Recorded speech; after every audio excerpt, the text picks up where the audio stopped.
Bismillahirrahmanirrahim. Assalamualaikum warahmatullahi wabarakatuh. Saudara pemirsa channel terpilih MTA TV dimanapun Anda berada.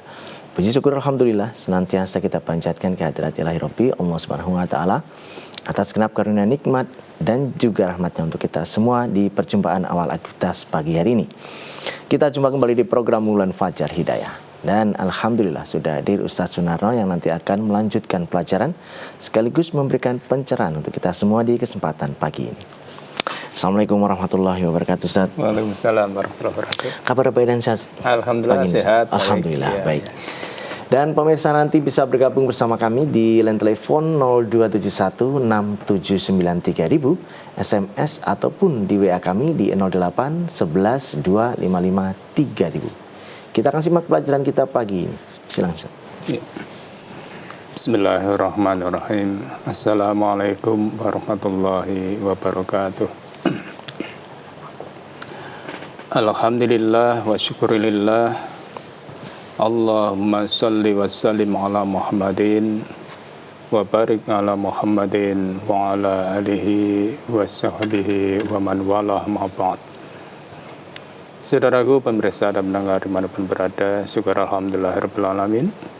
Allah senantiasa curahkan anugerah pada kita. Hari ini kita masih diperkenankan mengawali aktivitas kita dalam keadaan tidak kurang suatu apa. Saudaraku, hari ini kita bicara tentang peringatan Allah pada hambanya. Allah Subhanahu wa Ta'ala memperingatkan pada manusia, pada hambanya, supaya mengikuti petunjuknya. Petunjuk Allah Subhanahu wa Ta'ala dan mengikuti bimbingan utusannya Rasulullah Muhammad sallallahu alaihi wasallam. Sebelum datangnya suatu hari yang hari itu tidak bisa ditolak kedatangannya, yaitu hari kematian. Allah Subhanahu wa Ta'ala berfirman dalam surat Asy-Syura ayat 47. A'udzu billahi minasyaitonir rajim. Istajibu li rabbikum min qabli ayyatiya yaumul la maradda lahu minallah ma lakum min malja'i yauma idzi wa ma lakum min nakir. Istajibu li rabbikum. Patuhilah seruan Tuhanmu. Di sini menggunakan Rabb, supaya manusia menyadari bahwa hidupnya itu ada yang menciptakan, ada yang memelihara, ada yang mendidik, dan lain sebagainya. Maka sudah sepantasnya sebagai hamba patuh pada Tuhannya. Ini kebaikan untuk manusia sendiri. Jadi kalau manusia itu patuh pada Allah Subhanahu wa Ta'ala, bukan kepentingannya itu untuk kebaikan Allah dan seterusnya. Namun semuanya itu kembali pada manusia itu sendiri. Ya sudah sepantasnya kalau sebagai makhluk, sebagai rasa syukurnya atas penciptaannya, atas pemeliharaannya, atas pembimbing dan pendidikannya, itu patuh mengikuti petunjuknya. Karena bagaimanapun manusia itu butuh kebaikan dalam hidup ini. Maka hanya dengan kepatuhan itulah manusia akan memperoleh kebaikan-kebaikan dunia, apalagi di akhirat. Maka di ayat lain Allah berfirman dalam surat Ar-Ra'd ayat 13 yang sudah sangat populer itu, lilladzina istajabu lirabbihimul husna. Bagi orang-orang yang mematuhi, memenuhi seruan Tuhannya, dia disediakan pembalasan yang baik. Ini kabar gembira bagi siapa saja yang mau patuh, mau tunduk pada aturannya. Bisa orang itu kaya, baik, pejabat juga baik, rakyat baik, dan lain sebagainya. Kalau kita patuh, itu tidak pandang bulu. Karena semuanya itu membutuhkan kebaikan-kebaikan dalam hidup ini. Dan juga meyakini kebenaran yang Allah turunkan lewat utusannya Muhammad Sallallahu Alaihi Wasallam. Baik itu berita yang masa lalu, maupun berita yang akan datang, yang akan terjadi. Sehingga kita mendambakan kebaikan dunia dan akhirat ini, dengan patuh itulah jalan yang harus kita tempuh. Saudaraku, kemudian dilanjutkan, walladzina lam yastajibu lahu.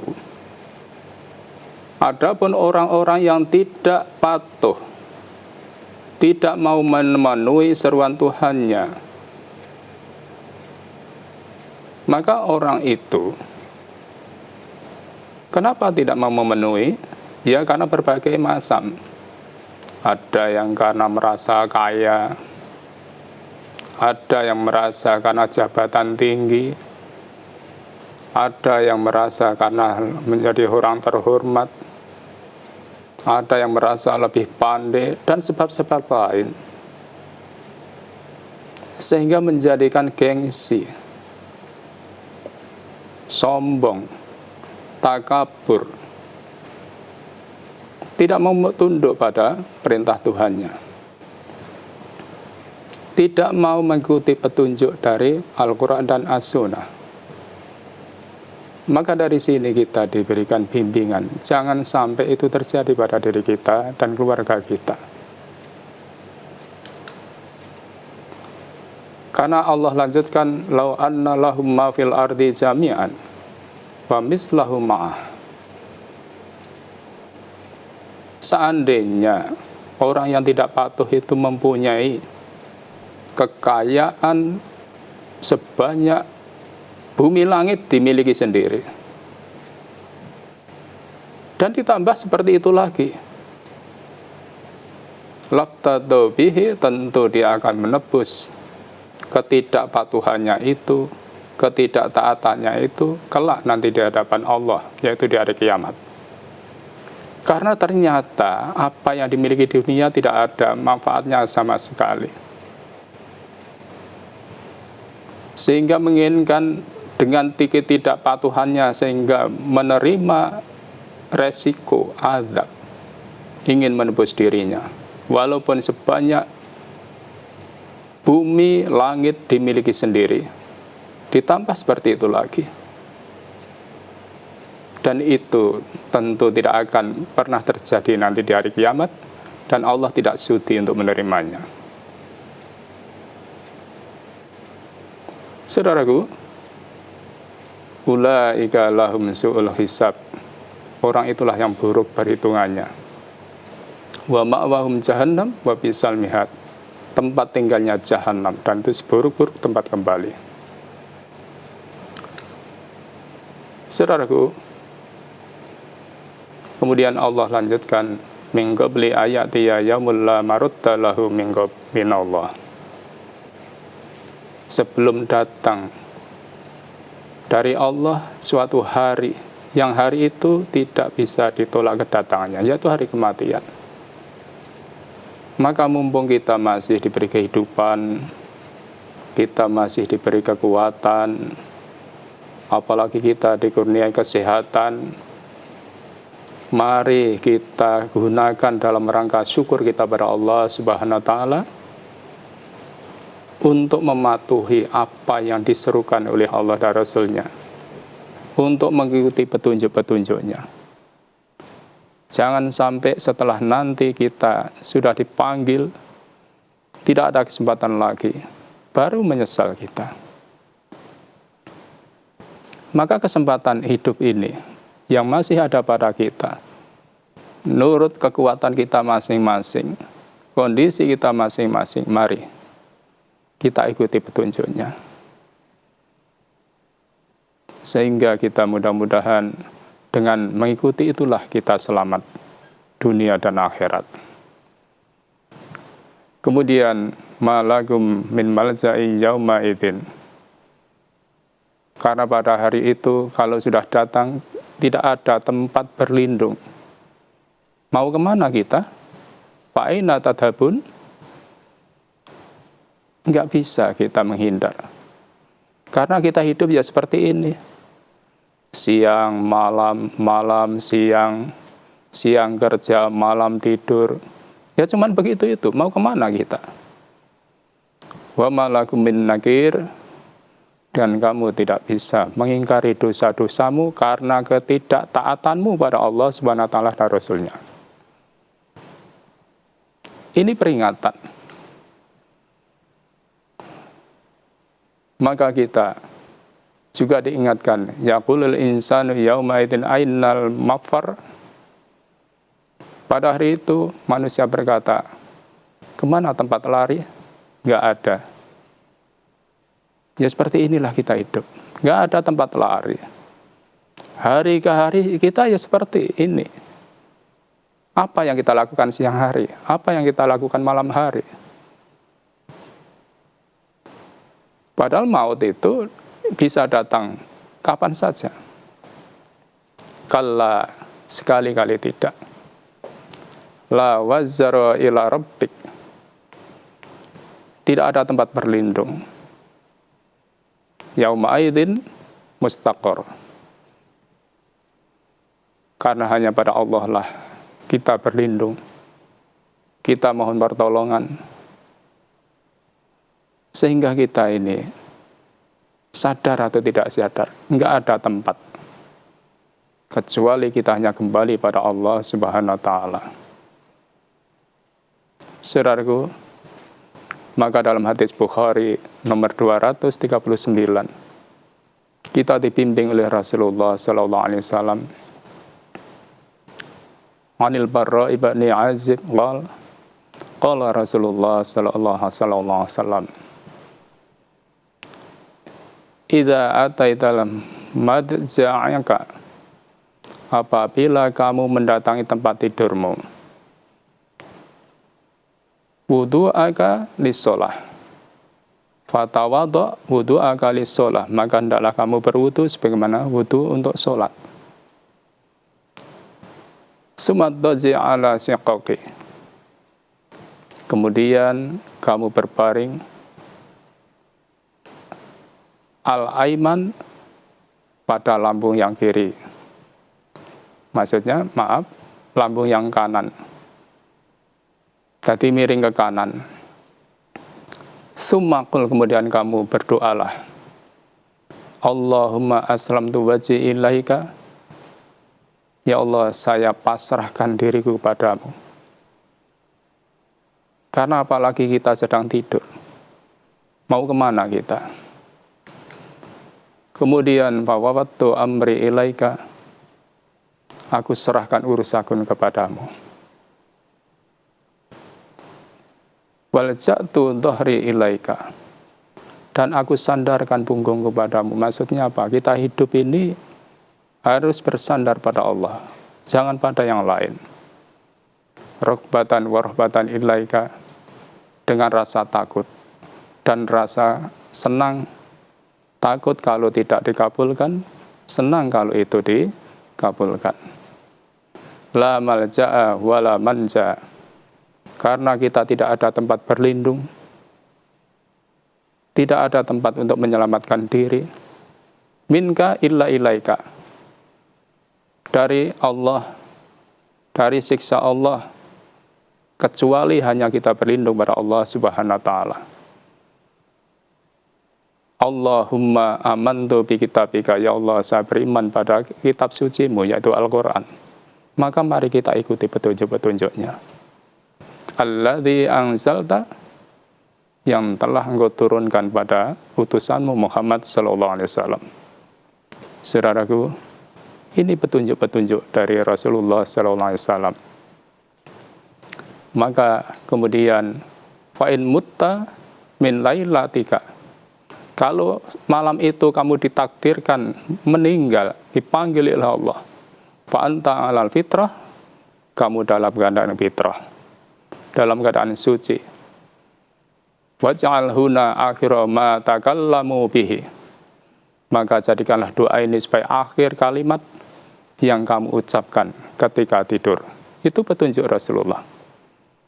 Sehingga dengan doa ini menginspirasi kita dalam hidup keseharian kita.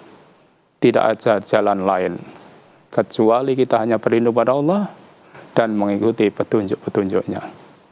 Begitu saudaraku, semoga kita bisa mengambil pelajaran dan bisa mengamalkan. Terima kasih. Ya. Baik pemirsa, kami harapkan Anda bisa bergabung bersama kami di line telepon 0271 6793000. SMS ataupun di WA kami di 08 11 255 3000. Namun sebelumnya kita akan simak beberapa informasi dalam rangkaian jeda pariwara berikut ini. Baik saudaraku pemirsa channel terpilih MTA TV dimanapun Anda berada, terima kasih Anda masih setia bersama kami khususnya di program unggulan Fajar Hidayah pagi ini. Kami persilakan di line telepon 0271 679 3000. Halo, assalamualaikum. Halo, assalamualaikum. Halo, assalamualaikum. Halo, assalamualaikum. Baik, kita bacakan dulu Ustaz ya yang ada di WA. Yang pertanyaan pertama dari Bapak Ali di Purworejo. Bolehkah Ustadz mengatakan bersumpah kalau istri berkhianat dengan selingkuh dan tidak mau mengatakan sumpah, apakah itu boleh diterapkan di keluarga Ustadz? Mohon tausiahnya. Iya. Jadi Bapak ya, jadi kalau kita itu sudah urusan tuduh menuduh, apalagi menuduh selingkuh istri, itu namanya kan li'an. Maka kalau kita itu kembali pada Al-Quran, surat An-Nur mulai dari ayat 6, ini supaya kita ini nggak gampang-gampang untuk menuduh. Jadi kalau dalam surat Nur ayat 6 itu, saya baca saja ya artinya di sini. Dan orang-orang yang menuduh istrinya berzina, padahal mereka tidak mempunyai saksi-saksi selain diri mereka sendiri, maka persaksian orang itu ialah 4 kali bersumpah dengan nama Allah. Sesungguhnya dia adalah termasuk orang-orang benar. Maka berat menuduh itu. Kemudian ayat di bawahnya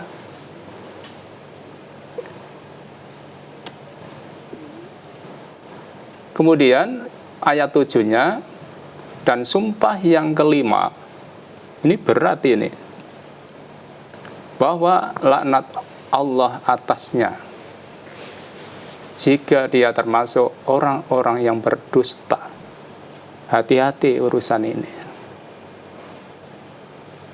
Hati-hati.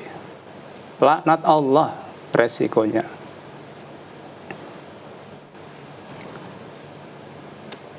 Kemudian istri kalau yakin dengan perbuatannya itu tidak sesuai tuduhan suami, istrinya itu dihindarkan dari hukuman oleh sumpahnya 4 kali atas nama Allah. Sesungguhnya suami itu benar-benar termasuk orang yang dusta. Ini kalau istri membela diri bahwa tuduhan suami tidak benar.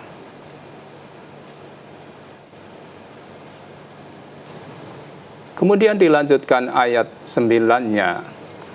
Dan sumpah yang kelima bahwa laknat Allah atas dirinya jika suaminya itu termasuk orang-orang yang benar. Suaminya benar, istrinya membela diri padahal betul, maka laknat Allah. Maka kita dalam rumah tangga coba mari kita betul-betul kita renungkan. Jangan sampai terjadi khianat mengkhianati. Ini berat resikonya. Kalau sudah seperti itu nanti terjadi, ini sudah nggak halal lagi nanti kalau sudah saling laknat ini. Maka hati-hati, tidak halal lagi nanti. Selamanya nggak boleh. Sudah rusak semuanya, pernikahannya itu udah otomatis sudah cerai dan tidak boleh kembali kalau sudah seperti itu. Maka mari kita jaga rumah tangga kita, keluarga kita. Kita masing-masing punya amanah. Maka jangan mudah-mudah kalau kita nggak ada bukti menuduh, apalagi perselingkuhan, perzinaan. Jadi sanksi ini berat. Maka mari kita kembalikan rumah tangga pada sebagaimana cita-cita awal kita. Apa tujuan kita dalam berumah tangga? Maka perjalanannya dijaga, dipelihara.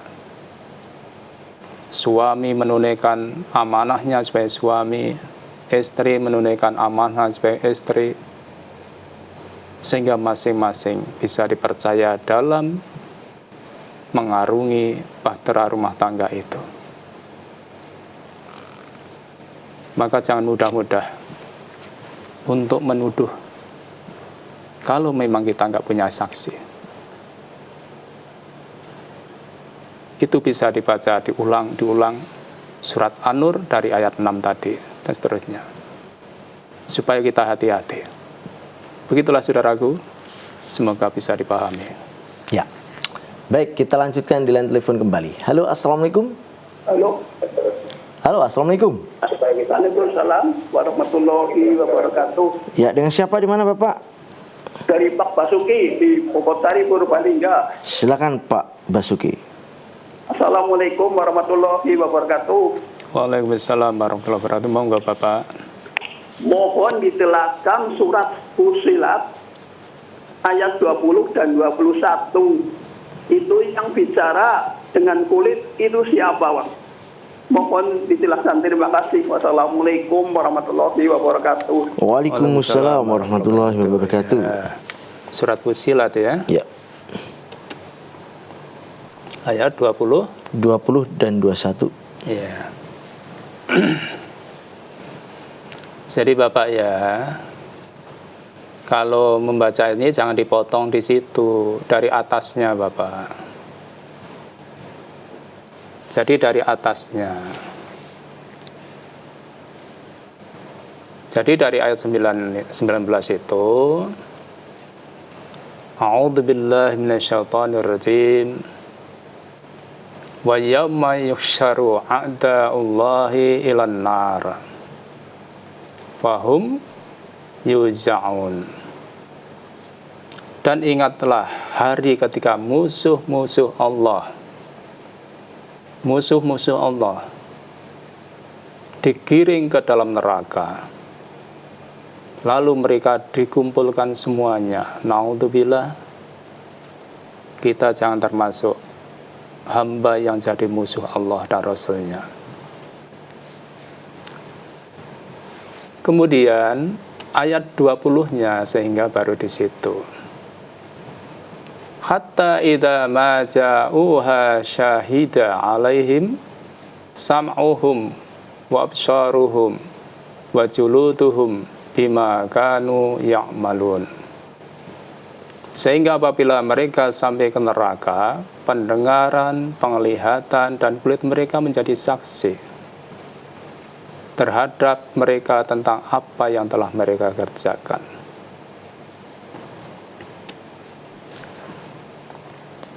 Wa qalu li juludihim, maka orang-orang yang jadi musuh Allah tadi berkata pada kulit mereka, lima syahidtum alaina, mengapa kamu jadi saksi atas kami? Qalu antaqana Allah alladzi antaqa kulla syai'. Maka Allah menjadikan kulit itu bisa menjawab. Kulit menjawab, Allah yang menjadikan segala sesuatu pandai berkata, telah menjadikan kami pandai pula berkata. Ini kelak kejadian yang akan terjadi di hari kiamat.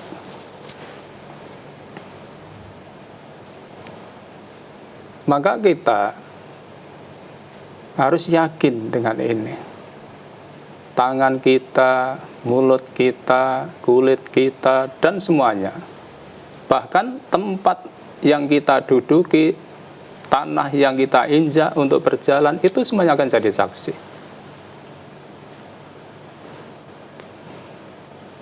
Nanti bisa dibaca sendiri.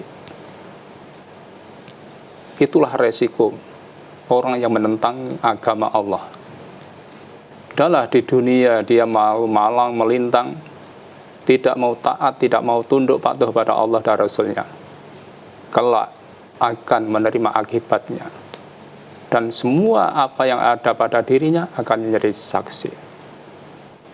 Itu Bapak, semoga bisa dipahami. Ya, kita lanjutkan Ustadz yang ada di WA pertanyaan dari Ibu Swati di Sulawesi Selatan. Ustadz, jika saya mau tidur setelah berwudu, saya membaca doanya itu sambil duduk, tidak dalam keadaan berbaring. Bagaimana Ustadz? Jadi Ibu ya, jadi ikuti aja petunjuknya.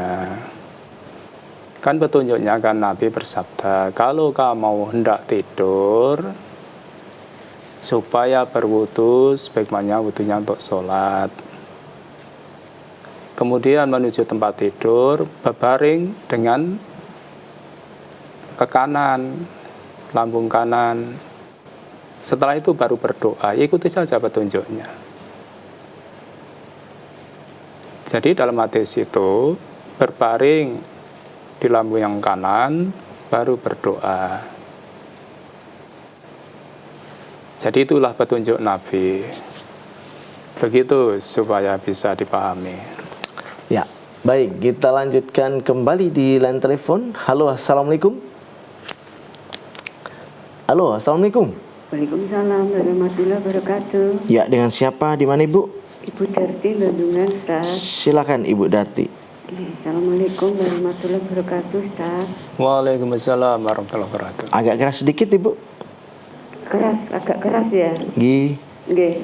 Gini Ustaz, kemarin kan saudara saya kan sakit Ustaz. Saudara sepupu itu laki-laki Ustaz. Lah itu kan ditengok itu kan diem saja nggih. Saya kan rasanya bagaimana gitu nggih. Setelah semuanya pergi, saya itu kan itu pakai kemul ya Ustaz, kakinya itu. Terus saya bilang gini, udah moga diberikan kesembuhan sedikit saja. Saya kan ngomong gitu sama saya elus-elus Ustaz. Lah itu kan saya kan berdosa Ustaz, kan megang-megang itu. Lah saya ini minta maafnya dengan Allah apa dengan saudara saya nih Ustaz. Matur nuwun Ustaz. Assalamualaikum warahmatullahi wabarakatuh. Waalaikumsalam warahmatullahi Coba wabarakatuh. diulang pertanyaannya. Ya, saudara Ibu beliau ini yang sepupu laki-laki dan sakit. Kemudian waktu ditengok itu diam saja. Nah, Ibu ini sempat megang-megang yang bersangkutan ini merasa berdosa dan bersalah. Cara minta maafnya ke siapa?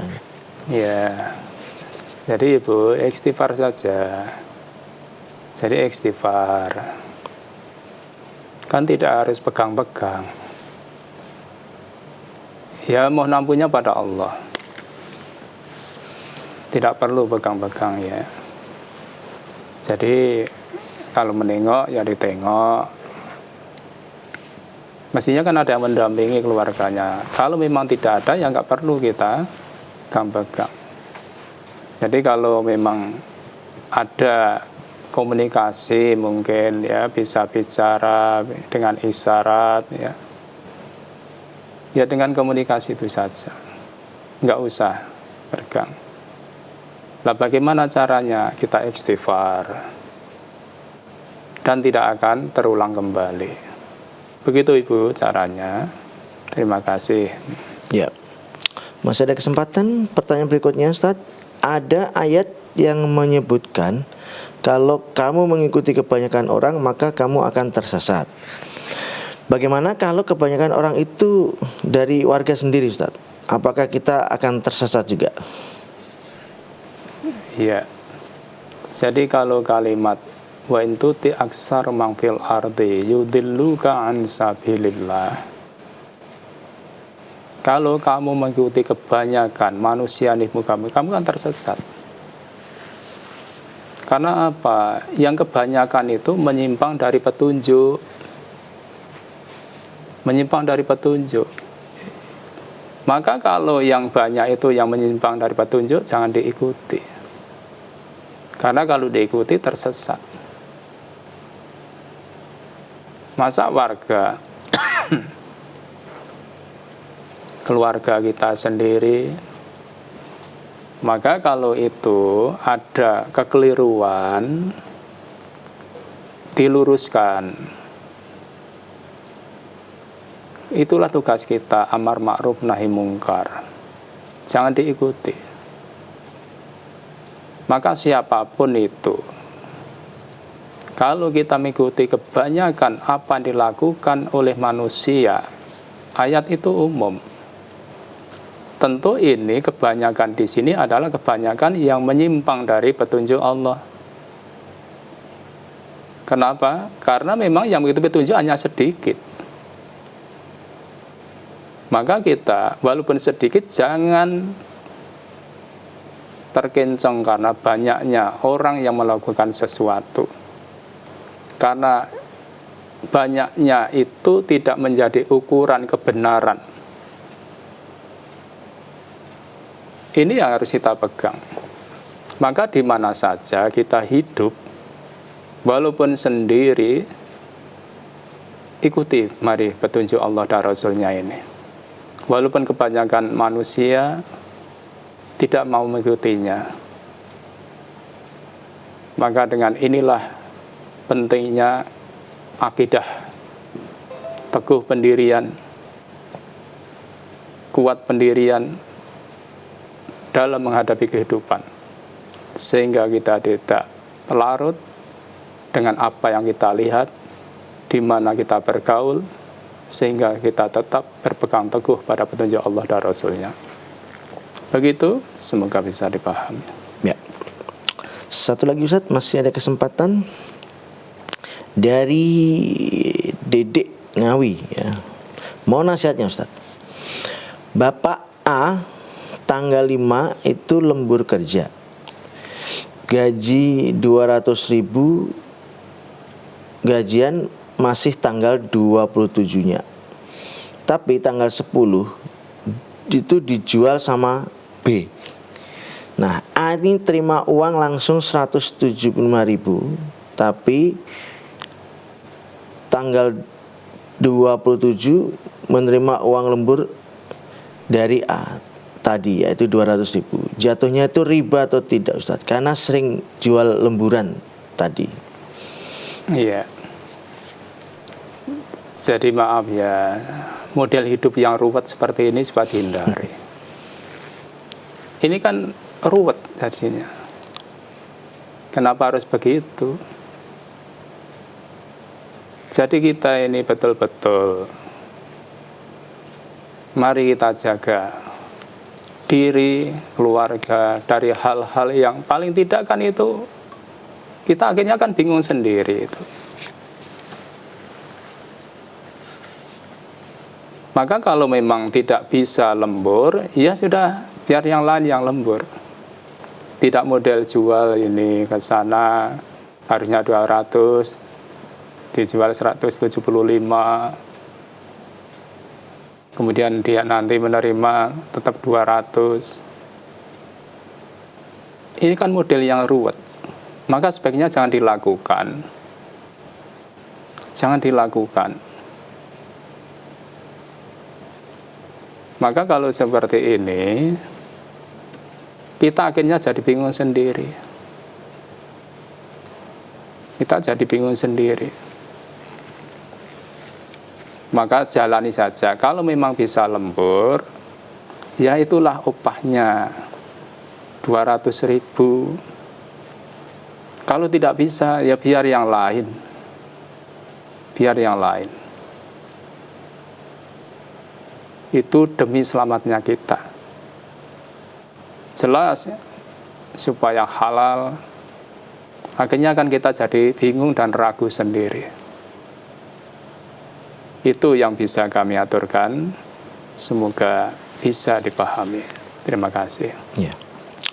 Baik Ustaz, kami sampaikan terima kasih atas pelajaran dan tausiahnya pagi ini Ustaz. Kita nantikan pelajaran berikutnya insyaallah Ustaz. Ya. Assalamualaikum warahmatullahi wabarakatuh Ustaz. Waalaikumsalam warahmatullahi wabarakatuh. Baik saudaraku pemirsa channel terpilih MTA TV dimanapun Anda berada, demikian tadi telah kita simak dan ikuti bersama program unggulan Fajar Hidayah pagi ini. Kita jumpa kembali di kesempatan mendatang. Saya Tamil Fatani pamit undur. Alhamdulillahirabbil alamin. Subhanakallahumma wa bihamdika asyhadu an la ilaha illa anta astaghfiruka wa atubu ilaik. Assalamualaikum warahmatullahi wabarakatuh. Waalaikumsalam.